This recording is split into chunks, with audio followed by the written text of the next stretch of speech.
Hello guys, welcome back to my channel. তো হিমাচল প্রদেশের সিমলার 3য় নম্বর এপিসোডে তোমাদেরকে ওয়েলকাম। ফ্রেশ হয়ে খেয়ে দিয়ে হাঁপাতে আমরা যাচ্ছি ওপরের দিকে, যেখানে গাড়ি দাঁড়িয়ে আছে আমাদের জন্য। ঠিক আছে, এখানে কত আপেল,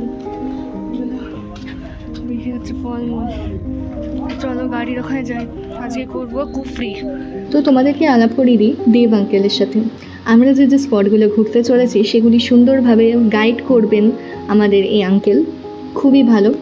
তো চলো এবার আমরা সবার প্রথমে গাড়িতে উঠে পড়লাম। এরপর যাওয়া যাক আমরা যেখানে যে স্পটগুলোতে ঘুরতে যাচ্ছি সেই উদ্দেশ্যে।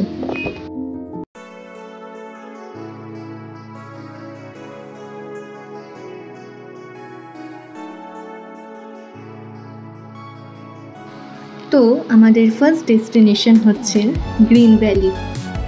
তো এখানে তোমরা দেখতে পাচ্ছ, এখানে অনেকেই টেলিস্কোপ নিয়ে দাঁড়িয়ে থাকছেন। তোমরা যখন যাবে তখনও দেখতে পারবে যে টেলিস্কোপ নিয়ে অনেকে দাঁড়িয়ে আছেন। তো এটার মেন উদ্দেশ্য হচ্ছে এখান থেকে কিছুটা দূরে যদি টেলিস্কোপের মাধ্যমে দেখো তাহলে দেখা যাবে 4টি বিশেষ স্পট। ফার্স্ট হচ্ছে জাকু টেম্পল। এই জাকু টেম্পলে একটি বিশালাকার হনুমান মূর্তি রয়েছে যার উচ্চতা হচ্ছে 108 ফিট। সেকেন্ডে দেখানো হবে সিমলা কালীবাড়ি। থার্ডে দেখানো হয়েছিল একটি বাড়ি যেখানে গাদার সিনেমার ছোট্ট একটি পার্ট শুটিং হয়েছিল। আর ফোর্থ হচ্ছে ক্যাপসিকামের একটি বিশাল বড় বাগান। তো গ্রিন ভ্যালিতে বেশ কিছুক্ষণ ধরে নাও 15 মিনিট মতন সময় কাটানোর পর আমরা চলে যাচ্ছি আমাদের নেক্সট স্পট কুফরির উদ্দেশ্যে। তো কুফরির উদ্দেশ্যে যাওয়ার জন্য আমরা এই গ্রিন ভ্যালিতেই যাচ্ছি। আর এই যে এই গাছপালাগুলো দেখছো, এগুলো কিন্তু পুরোটাই গ্রিন ভ্যালিরই অংশ, ঠিক আছে? তো চলো আমরা চলে যাই আমাদের নেক্সট স্পটের উদ্দেশ্যে। এখান থেকে বেশ আধ ঘন্টা মতো টাইম লাগলো। দেন আমরা চলে আসলাম কুফরিতে।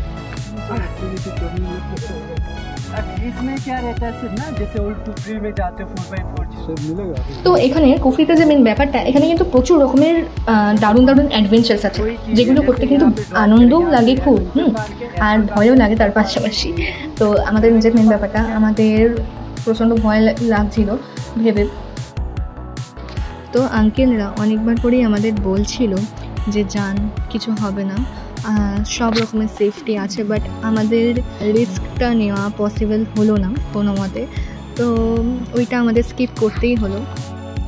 তো তোমাদেরকে জানিয়ে দিই, এই রাস্তা দিয়ে কিন্তু নর্মাল গাড়ি যাওয়া পসিবল নয়। সেই কারণে আমাদেরকে 4x4 নিতেই হবে, কারণ বুঝতেই পারছো কতটা রিস্কি রাস্তাটা। আর আমাদের এই গাড়ির টোটাল চার্জ পড়েছে 3500 টাকা। তো আমরা তখন মেন স্পটে নেমে পড়েছি। তো এখানে রাস্তায় যেতে যেতে অনেক দোকান দেখতে পারবে, যেখানে সমস্ত জায়গার লোগো দেওয়া আছে, এই যে ক্রাফটের জিনিসপত্র, আর খাবারের দোকান প্রচুর আছে যেখানে তোমরা ভিজিট করতে পারো। তো তারপর এইখান দিয়ে, এই রাস্তা দিয়ে আমাদের যেতে হবে ওপরের দিকটায়। এই যে দেখতে পাচ্ছ প্রচুর লোক, এইখানটায় আমরা যাব।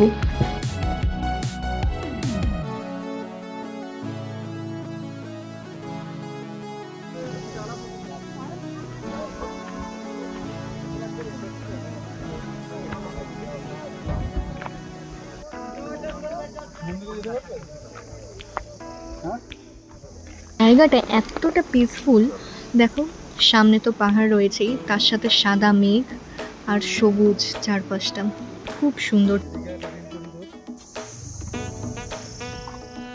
তো আমরা খুব এনজয় করছি এই জায়গাটা। আমরা প্রচুর অনেকক্ষণ টাইম কাটালাম, অনেক ফটো ভিডিও করলাম। তো এবার ওই দিকটায় যাবো, তো চলো।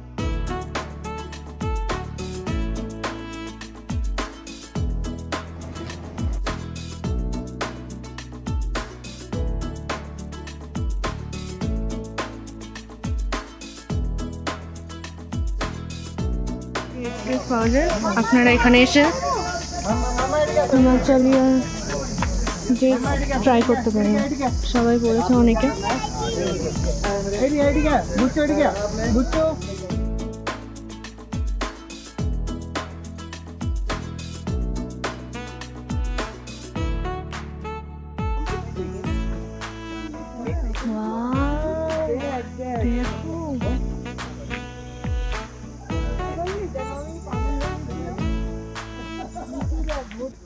দেখো দেখো গাছ ভর্তি আপেলে ভর্তি।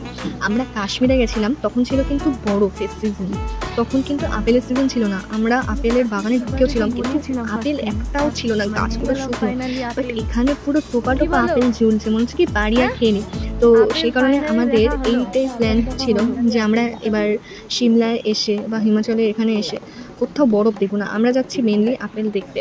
তো সেটাই যখন পূরণ হয়ে গেল তখন আর কি চাই।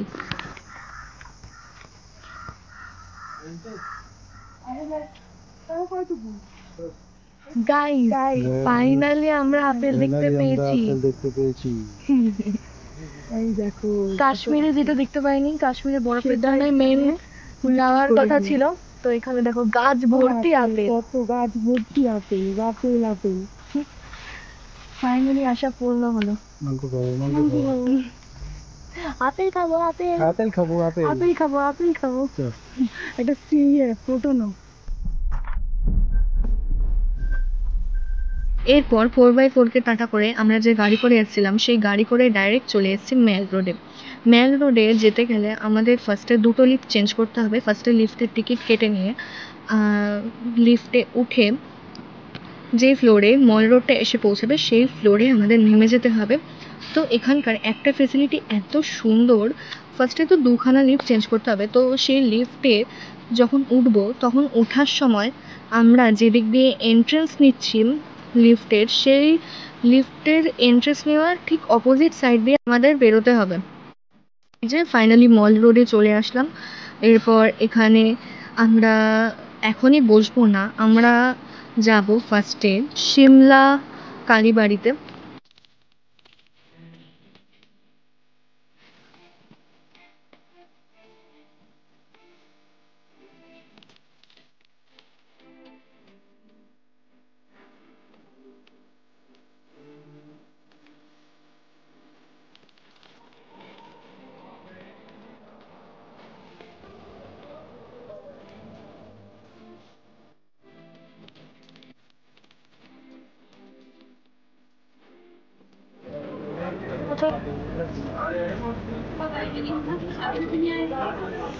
এই ফুল মল রোডটা জুড়েই কিন্তু এত এত বাদর, শুধু যে মন্দিরে যাওয়ার পথে মানে মন্দিরের কাছাকাছি আমরা চলে এসেছি, বাট এই শুধু এইটুকুনি জায়গা জুড়েই যে বাদর তা নয়, কিন্তু পুরো ফুল মল রোডটা জুড়ে এদিক ওদিক দিয়ে বাদর চলে যাচ্ছে।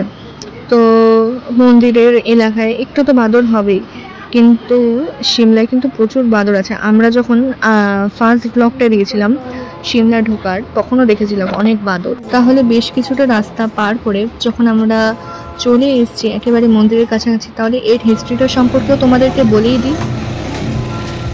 দেখো ঢুকতেই একটা স্নিগ্ধ পরিবেশ, এত সুন্দর লাগছে, নীল আকাশ, তার মধ্যে ঘন্টার আওয়াজ মন্দিরে। তো এই সিমলা কালীবাড়ির যিনি প্রতিষ্ঠাতা ছিলেন তিনি হলেন রামচরণ ব্রহ্মচারী, যিনি ছিলেন একজন বাঙালি ব্রাহ্মণ। তিনি 1823 সালে এই মন্দির প্রতিষ্ঠা করেন সিমলায়। এই মন্দিরের যে দেবী তার নাম হচ্ছে শ্যামলা দেবী। তো এই শ্যামলা দেবীর নাম হিসেবেই কিন্তু এই সিমলার নামকরণ করা হয়েছে বলে মনে করা হয়। তো এই সিমলা কালীবাড়ি যেমনি প্রাচীনতম তেমনি খুবই জাগ্রত। যারা মনস্কামনা নিয়ে আসেন তাদের প্রত্যেকের মনস্কামনাই পূর্ণ হয় বলে শোনা গেছে এই মন্দিরে। এবার শ্যামলা মাতাকে দর্শন করে আমরা চলে যাচ্ছি মল রোডের দিকে। মল রোডে এই যে এই চার্চটা দেখছো, আর মল রোডের এই দিকটাতেই হয়েছিল কিন্তু 3 ইডিয়টের শুটিং। তো আমরা চার্চের ভিতরেও ঢুকেছিলাম, চার্চে তো ক্যামেরা অ্যালাউ নেই, তাই আমরা ভিতরে ক্যামেরা নিয়ে যাইনি। তো এরপর আমরা মেলে তো কিছুক্ষণ বসেছিলাম, তারপর এখন চলে যাচ্ছি ডিনার করতে।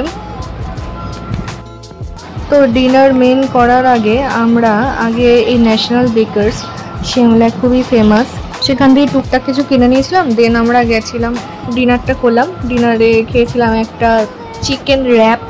আমরা অ্যাকচুয়ালি রোলের খোঁজ করছিলাম বাট পাইনি। ওখানে রোল বলতে মানে এগ রোল বলতে কেউ অত বোঝে না, তো ওই জন্য র্যাপটাই পেয়েছিলাম, যেহেতু লাইট ডিনার করতাম ওই জন্য। তো এখন আমরা ডাইরেক্ট যাচ্ছি হোটেল, রাত হয়ে গেছে। এরপর যাওয়ার পথে একটা করে আইসক্রিম নিয়ে নিলাম আমরা। তো এই যে আমাদের হোটেল এসে গেছে। তো পরের দিন সকালে আমরা মানালিতে যাচ্ছি। তো তো তার আগে সিমলায় যেটা সবচেয়ে বেশি ফেমাস জাকু টেম্পল, ওইখানে ভিজিট করব। সো গাইজ, আমরা এখন এই হোটেল রাজদূত ছেড়ে বেরিয়ে পড়ছি মানালির উদ্দেশ্যে। গাড়ি নিতে আসছে আমাদের। তো হোটেল রাজদূতকে বাই বাই জানাই। চলো।